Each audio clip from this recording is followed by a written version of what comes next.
നമസ്കാരം, ഞാൻ ഡോക്ടർ കീർത്തി സുരേഷ്. പുതിയൊരു വീഡിയോയിലേക്ക് എല്ലാവർക്കും സ്വാഗതം. പ്രസവത്തിന്റെ സമയം അടുക്കുമ്പോഴത്തേക്കും ഒത്തിരി ഗർഭിണികൾ അല്ലെങ്കിൽ അവരുടെ പാരന്റ്സ് എല്ലാം നമ്മളോട് ചോദിക്കുന്ന ഒരു ഡൗട്ടാണ്, ഡോക്ടറെ സുഖപ്രസവം ആയിരിക്കുമോ, സുഖപ്രസവം ആകാനായിട്ട് പ്രത്യേകിച്ച് നമ്മൾ എന്തെങ്കിലും ചെയ്യേണ്ട കാര്യമുണ്ടോ എന്നൊക്കെ. അപ്പൊ ശരിക്കും പറഞ്ഞു കഴിഞ്ഞാല് ഡേറ്റ് അടുത്ത് കഴിഞ്ഞിട്ട് പിന്നെ പ്രസവത്തിനായിട്ട് സ്പെഷ്യലായിട്ട് ചെയ്യാനുള്ള കാര്യങ്ങൾ കുറവാണ്. നമ്മൾ പ്രഗ്നൻസി ഫുൾ കുറച്ച് കാര്യങ്ങളൊക്കെ ഫോളോ ചെയ്ത് കഴിഞ്ഞു കഴിഞ്ഞാൽ തീർച്ചയായിട്ടും നോർമൽ പ്രഗ്നൻസിക്ക് ഒരു സാധ്യത കൂടുതൽ തന്നെയാണ്. അപ്പോൾ അങ്ങനെ നോർമൽ പ്രഗ്നൻസി അഥവാ സുഖപ്രസവത്തിന് ഹെൽപ്പ് ചെയ്യുന്ന 5 ടിപ്സ് ആണ് ഇന്ന് ഞാൻ ഈ വീഡിയോയിലൂടെ പറയാൻ പോകുന്നത്. യൂഷ്വലി നമ്മൾ പ്രഗ്നൻസി സ്റ്റാർട്ട് ചെയ്യുമ്പോൾ തന്നെ പലരും ചോദിക്കുന്ന ഒരു ഡൗട്ടാണ്, പ്രഗ്നൻസി പോസിറ്റീവായി, ഇനി ജോലിക്ക് പോകുന്നത് നിർത്തട്ടെ അല്ലെങ്കിൽ റെസ്റ്റ് എടുക്കട്ടെ, അപ്പോൾ കംപ്ലീറ്റ് ബെഡ് റെസ്റ്റ് വേണോ എന്നൊക്കെ. ആക്ച്വലി ഇതാണ് ഏറ്റവും വലിയ നെഗറ്റീവ് പോയിന്റ് എന്ന് പറയുന്നത്. അതായത് ഇതിന്റെ ഫസ്റ്റ് ടിപ്പ്, ഫിസിക്കലി നമ്മൾ എപ്പോഴും പ്രഗ്നൻസി സമയത്ത് ആക്റ്റീവ് ആയിരിക്കുക എന്നുള്ളതാണ്. അതായത് മെജോറിറ്റി ആൾക്കാർക്ക് വേറെ മറുപിള്ള താഴെ അല്ലെങ്കിൽ ബ്ലീഡിങ്ങിന്റെ ഇഷ്യൂ അല്ലെങ്കിൽ മാസം തികയുന്നതിന് മുന്നേ പ്രസവിച്ചു പോവുക അങ്ങനത്തെ ഇഷ്യൂസ് ഒന്നും ഇല്ലാത്തവരാണെങ്കിൽ തീർച്ചയായിട്ടും അവരെ ഫിസിക്കലി ആക്റ്റീവ് ആയിരിക്കണം. ഫിസിക്കലി ആക്റ്റീവ് എന്ന് പറഞ്ഞു കഴിഞ്ഞാൽ നമ്മൾ ജോലിക്ക് പോയിക്കൊണ്ടിരിക്കുന്ന ആളാണെങ്കിൽ ജോലി കണ്ടിന്യൂ ചെയ്യാം, ഇഷ്യൂ ഒന്നും ഇല്ല. അല്ല, ഹൗസ് വൈഫ് ആണെങ്കിൽ വീട്ടിലുള്ള കാര്യങ്ങൾ ചെയ്യുന്നതിന് പഴയതുപോലെ തന്നെ ഇഷ്യൂ ഒന്നും ഇല്ല. ആകെ ആദ്യത്തെ ഒരു 3 മാസങ്ങളിൽ ഒത്തിരി വെയിറ്റ് എടുക്കുന്ന ആ ഒരുപാട് സമയം നിന്നിട്ടുള്ള സ്ട്രെയിനിങ് അത് മാത്രമാണ് നമ്മൾ പൊതുവെ ഒഴിവാക്കാനായിട്ട് പറയുന്നത്. അല്ലാതെ ബാക്കി എല്ലാ കാര്യങ്ങളും ചെയ്യാം. അപ്പം നോർമലി നമ്മൾ ചെയ്തുകൊണ്ടിരുന്ന കാര്യം മാത്രം ചെയ്താൽ മതിയോ? അത് പലരും ചോദിക്കാറുണ്ട്. അത് പോരാ. ആക്ച്വലി പ്രഗ്നൻസി സമയത്ത് എക്സസൈസ് എന്ന് പറയുന്നത് മസ്റ്റ് ആയിട്ടുള്ള ഒരു കാര്യമാണ്. കാരണം നമുക്ക് ഒത്തിരി ഡൈജഷന്റെ ഇഷ്യൂസ് വരാം, അല്ലെങ്കിൽ നമുക്ക് ഗ്യാസ്ട്രൈറ്റിസ് പോലത്തെ പ്രശ്നങ്ങൾ വരാം. അപ്പൊ ഇതിനെല്ലാം സോൾവ് ചെയ്യാനായിട്ട് ഒരു അത്യാവശ്യമുള്ള ഒരു കാര്യമാണ് എക്സസൈസ് എന്ന് പറയുന്നത്. അപ്പൊ എക്സസൈസ് എന്ന് പറയുമ്പോൾ ഗർഭിണികൾ ഇപ്പം ഒത്തിരി വെയിറ്റ് എടുത്ത് പൊക്കി ആ രീതിയിൽ ജിമ്മിൽ പോയി വർക്ക്ഔട്ട് ചെയ്യണം എന്നല്ല ഞാൻ പറയുന്നത്. ഡെയിലി ഒരു അരമണിക്കൂർ എങ്കിലും ഒരു നടത്തമെങ്കിലും നമ്മൾ ജീവിതത്തിൽ ഇൻക്ലൂഡ് ചെയ്ത് കഴിഞ്ഞു കഴിഞ്ഞാൽ പ്രഗ്നൻസി പീരീഡിൽ നല്ലൊരു പോസിറ്റീവ് ഇമ്പാക്റ്റ് ആയിരിക്കും. ഗർഭിണിക്കും അതെ, അതുപോലെ തന്നെ കുഞ്ഞിനും അതെ. എന്ന് മാത്രമല്ല, ഇപ്പോ BP ഉള്ളവര്, ഷുഗർ ഉള്ളവര്, അവരൊക്കെയും നമുക്ക് എക്സസൈസ് ഒക്കെ ചെയ്തു കഴിഞ്ഞു കഴിഞ്ഞാൽ ഡെയിലി ഒരു നടത്തം ഒരു ഹാഫ് ആൻ അവർ എങ്കിലും ചെയ്തു കഴിഞ്ഞു കഴിഞ്ഞാൽ അതിനൊരു പോസിറ്റീവ് ഇഫക്റ്റ് ആണ് ഉണ്ടാക്കുന്നത്. പിന്നെ ചിലര് യോഗ ചെയ്യുന്നവരുണ്ടാവും, അല്ലെങ്കിൽ യോഗ ചെയ്യാൻ താല്പര്യമുള്ളവരുണ്ടാവും. പ്രഗ്നൻസി സമയത്ത് യോഗ എന്ന് പറയുന്നതും ഒരു സേഫ് ആയിട്ടുള്ള എക്സസൈസ് ആണ്. പിന്നെ ഡേറ്റ് എടുത്തു കഴിയുമ്പോൾ നമ്മൾ സ്ക്വാറ്റിംഗ് പൊസിഷൻ, കുത്തിയിരുന്നിട്ടുള്ള പൊസിഷനിലൊക്കെ ഇരിക്കാനായിട്ട് പറയാം. അതൊക്കെ പക്ഷെ ഡേറ്റ് എടുത്തിട്ട് മാസം തികഞ്ഞ് കഴിഞ്ഞ് പ്രസവത്തിനോട് അടുക്കുന്ന സമയത്താണ് ചെയ്യാനുള്ളത്. എന്തായാലും ഡെയിലി ഉള്ള അരമണിക്കൂർ നടത്തമെങ്കിലും നിങ്ങൾ ചെയ്ത് ഫിസിക്കലി നിങ്ങൾ ആക്റ്റീവ് ആയിട്ട് ഇരിക്കുകയാണെങ്കിൽ തീർച്ചയായിട്ടും നിങ്ങൾക്ക് ഒരു സുഖപ്രസവത്തിനുള്ള ചാൻസ് വളരെയധികം കൂടും. അതാണ് നമ്മുടെ ഫസ്റ്റ് ടിപ്പ് എന്ന് പറയുന്നത്.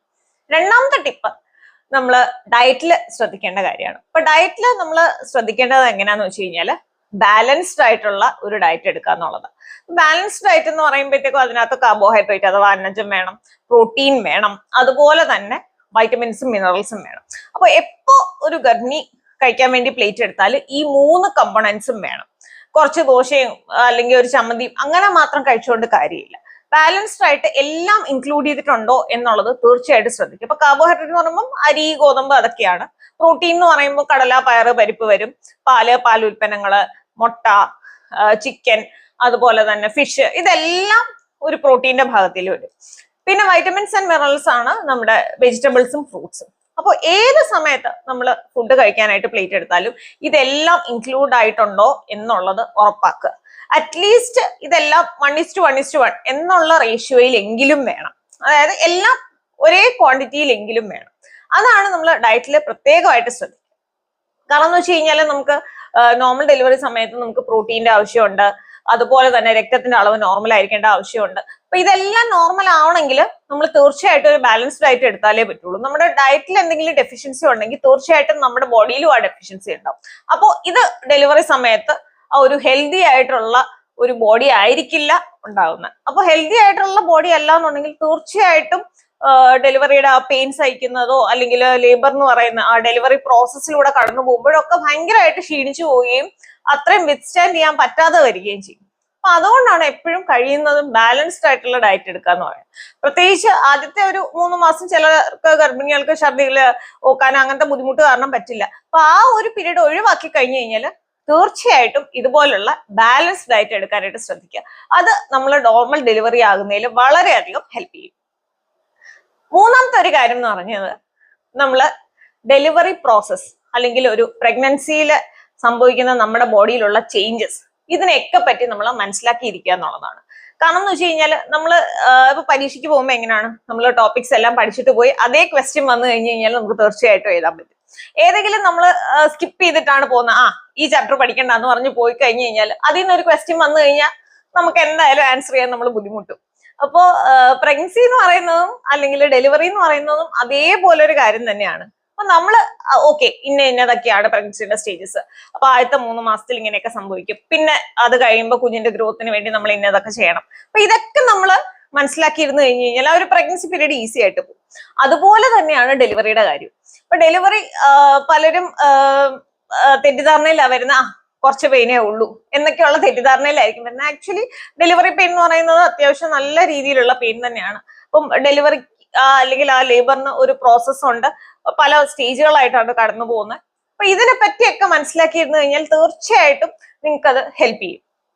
അപ്പോൾ ഡെലിവറി പ്രോസസിനെ പറ്റിയും നോർമൽ ഡെലിവറി എങ്ങനെയാണ് എന്നുള്ളതിനൊക്കെ പറ്റിയോ ഞാനൊരു വീഡിയോ ചെയ്തിട്ടുണ്ട്. അപ്പോൾ അതിനെപ്പറ്റി എന്തെങ്കിലും സംശയം ഉണ്ടെങ്കിൽ തീർച്ചയായിട്ടും വീഡിയോ ഒന്ന് കണ്ടു നോക്കുക. പിന്നെ നമ്മൾ നോർമൽ ഡെലിവറിയുടെ പ്രോസസ്സിൽ തന്നെ ഒരു ഘട്ടത്തിൽ ചിലപ്പോൾ നമുക്ക് നോർമൽ ഡെലിവറി പോസിബിൾ അല്ലാതെ വരും.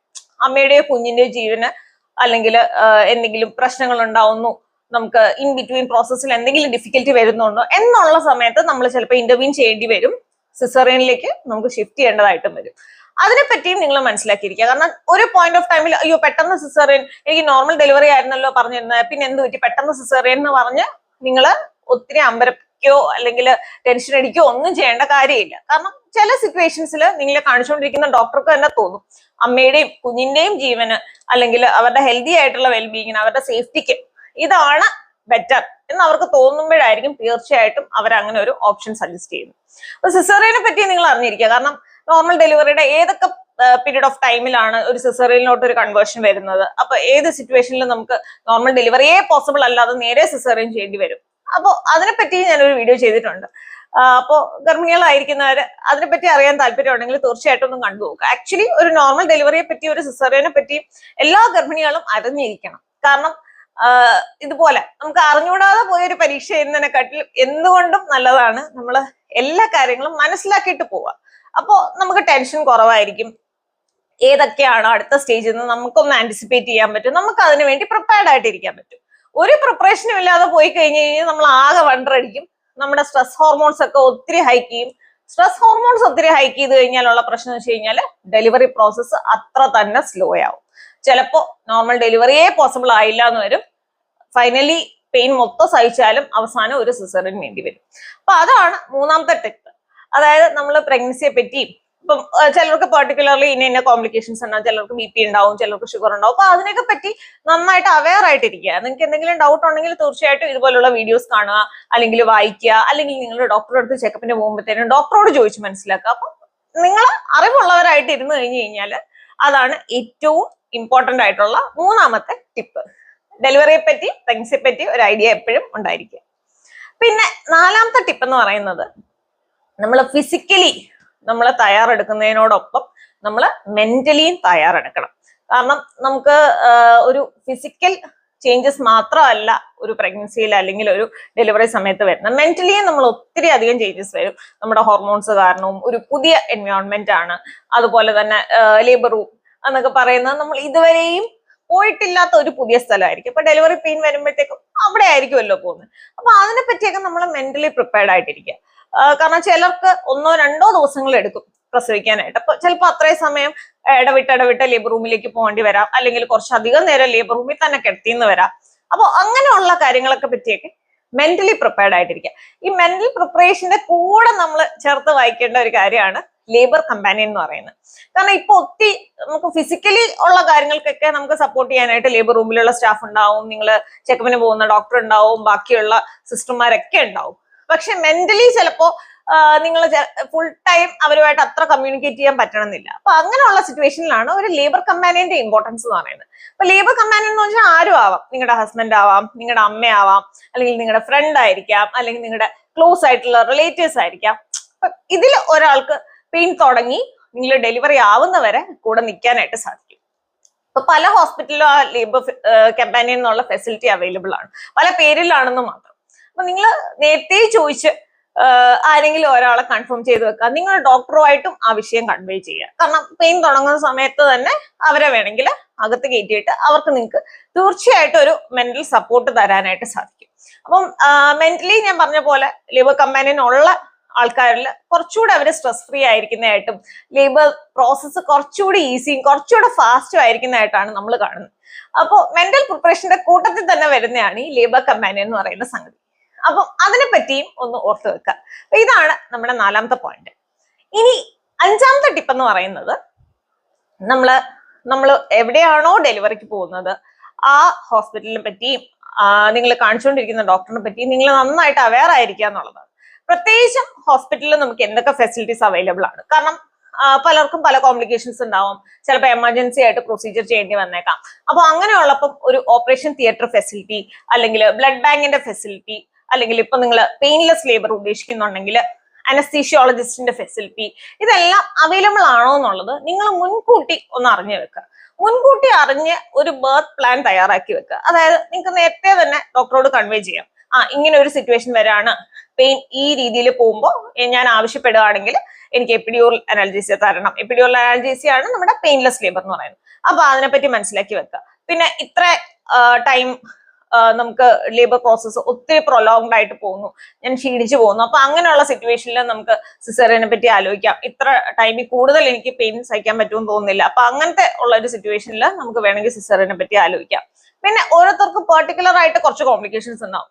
അപ്പോ ചില കോംപ്ലിക്കേറ്റഡ് ആയിട്ടുള്ള ആൾക്കാർക്ക് നമുക്ക് ഒത്തിരി ലോങ് ട്രയൽ കൊടുക്കാനായിട്ട് സാധിക്കില്ല, അവർക്ക് ചിലപ്പോൾ ഷോർട്ട് ട്രയലേ പറ്റുള്ളൂ. അപ്പൊ അതും നിങ്ങൾ ഡോക്ടറുമായിട്ട് ഡിസ്കസ് ചെയ്ത് തന്നെ തീരുമാനിക്കുക. കാരണം നിങ്ങൾക്ക് ചിലപ്പോൾ താല്പര്യം എന്തായാലും നോർമൽ ഡെലിവറി ആവണം, ഒരു ലോങ് ട്രയൽ വേണമെന്നായിരിക്കും. അപ്പൊ നിങ്ങൾ അത് ഡോക്ടറോട് പറയുമ്പോൾ തീർച്ചയായിട്ടും ഡോക്ടറിന് അതിനൊരു എതിരഭിപ്രായം, അതായത് ഒരു ലോങ് ട്രയലിന് പറ്റിയ കാൻഡിഡേറ്റ് അല്ല നിങ്ങൾ എന്ന് തോന്നുന്നുണ്ടെങ്കിൽ തീർച്ചയായിട്ടും നിങ്ങൾക്ക് അത് ഡിസ്കസ് ചെയ്ത് ഫൈനലി നിങ്ങൾക്ക് രണ്ടുപേർ കൂടെ ഒരു ഡിസിഷനിൽ എത്താൻ പറ്റും. അപ്പൊ ഇതെല്ലാം നമ്മുടെ ആ ഹോസ്പിറ്റലിന്റെ ഇൻഫ്രാസ്ട്രക്ചർ, അവിടുത്തെ ഫെസിലിറ്റി എല്ലാം ആശ്രയിച്ച് തന്നെ ഇരിക്കും.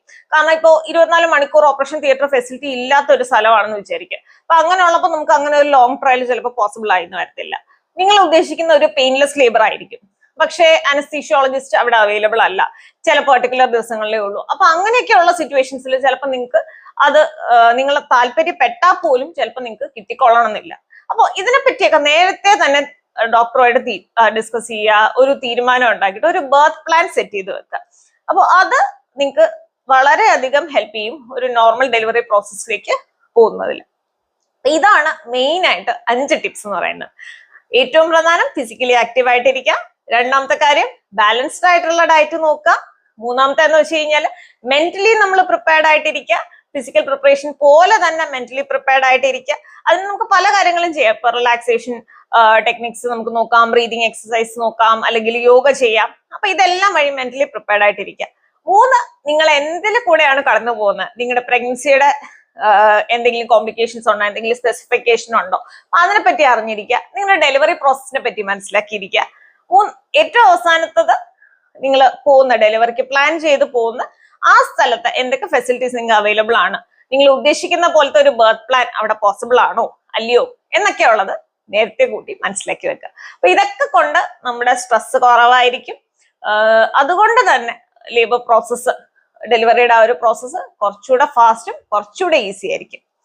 അപ്പോ ഇതൊക്കെയാണ് ഗർഭിണികൾ നേരത്തെ മനസ്സിലാക്കി വെക്കേണ്ടത്, ഡെലിവറി ആകാനായിട്ട് നമ്മൾ ഹെൽപ്പ് ചെയ്യുന്ന കാര്യങ്ങൾ.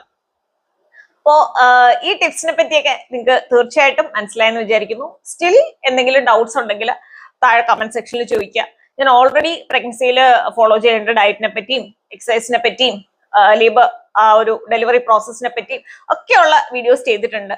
അപ്പോൾ നിങ്ങൾക്ക് അതിനെപ്പറ്റിയൊക്കെ കൂടുതൽ അറിയാൻ താല്പര്യം ഉണ്ടെങ്കിൽ തീർച്ചയായിട്ടും ആ വീഡിയോസ് ഒന്ന് കണ്ടു നോക്കുക. തീർച്ചയായിട്ടും നിങ്ങൾക്ക് യൂസ്ഫുൾ ആയിരിക്കും. ഈ വീഡിയോ ഇഷ്ടപ്പെട്ടെങ്കിൽ തീർച്ചയായിട്ടും ഒന്ന് ലൈക്ക് ചെയ്യുക. ഇതുപോലെ പ്രഗ്നൻസി പീരീഡിൽ കൂടെ കടന്നു പോകുന്ന ആരെങ്കിലും ഉണ്ടെങ്കിൽ അവർക്കൊന്ന് ഷെയർ ചെയ്ത് കൊടുക്കുക. ഇതുപോലെയുള്ള വിമൻസ് ഹെൽത്ത് അല്ലെങ്കിൽ പ്രഗ്നൻസി റിലേറ്റഡ് ആയിട്ടുള്ള ഇഷ്യൂസ്, അതിന് നമുക്ക് വീട്ടിൽ എന്തൊക്കെ ചെയ്യാൻ പറ്റും, നമ്മുടെ സൈഡിൽ നിന്ന് നമുക്ക് എന്തൊക്കെ കോൺട്രിബ്യൂട്ട് ചെയ്യാൻ പറ്റും എന്നൊക്കെ പറ്റിയാണ് ഞാൻ യൂഷ്വലി വീഡിയോസ് ചെയ്യാറ്. അപ്പൊ ഇങ്ങനെയുള്ള വീഡിയോസ് താല്പര്യമുള്ളവരുണ്ടെങ്കിൽ തീർച്ചയായിട്ടും ചാനൽ ഒന്ന് സബ്സ്ക്രൈബ് ചെയ്യുക. മറ്റൊരു പുതിയ വീഡിയോ ആയിട്ട് കാണുന്നവരെ നന്ദി. Thanks for watching.